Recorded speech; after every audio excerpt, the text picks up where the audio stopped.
Hello, Paul here, and I'm excited to show you a new Adobe Labs project we have going on. In fact, it's called PaintCan for the iPad. So check it out. I'm going to launch it right now. And what PaintCan allows you to do is it allows you to take a photo, and by analyzing the photo, you can create amazing sort of painterly paintings, if you will, from a photo. In fact, that's what I'm going to do now. I'm going to select Start, and I'm just going to use the camera, or I can access my camera roll. Let's just flip this around, and yeah, I guess I'll just take a selfie, something like this.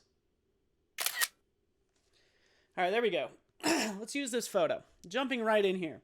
We have these different categories. We have light, the background, we have details, and then we have extras. So I'm going to start with light in background, and as I start to paint over this photo, it's actually analyzing the photo, not only the color, but it's analyzing the shape of the photo and all the data in it, basically. And it's actually using that data to apply those strokes. In fact, if I select hide, you can see that's what I'm painting so far. In fact, I'm going to select heavy. You can jump in here. You can see obviously what it does. And this is typically how you'd work anyway.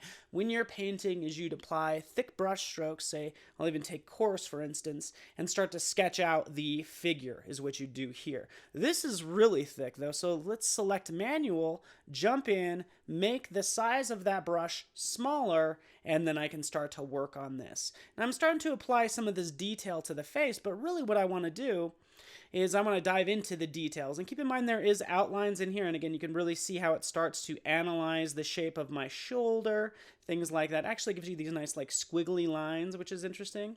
Okay, but outlining that photo. But let's get into details. Selecting structured, zooms in, and now I'm just going to go start painting around my new dorky glasses, and just start to outline the features of the face.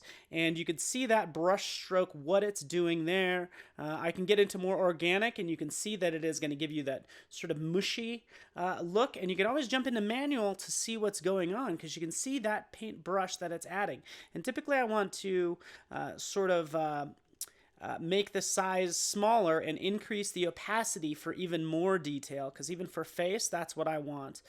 See how that's actually set up like that. And now I can jump in. In fact, I'm going to change the brush in here to really get that detail, you know, for the features of the face, the lips, the mouth. And let's actually change that brush stroke. But I encourage you to just have fun with it.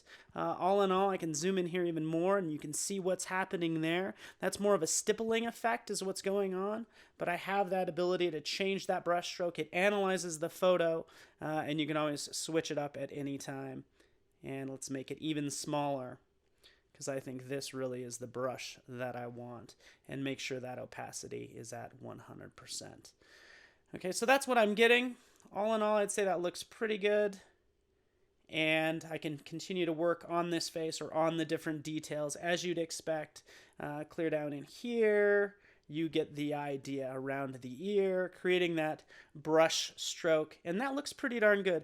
Now I can switch to this last brush here. In fact, if I go into presets, I can select lines. Now check this out. This is actually where you do the outlining. So this doesn't analyze the shape of the photo underneath. It actually applies that brush stroke. So that's might be what I want to do. So I have full control to jump in and paint like I would normally as an artist. Okay, but again, I love how this works. It's going to be better than any other painting app out there because it's actually analyzing the data of the photo, not just the color, which is excellent.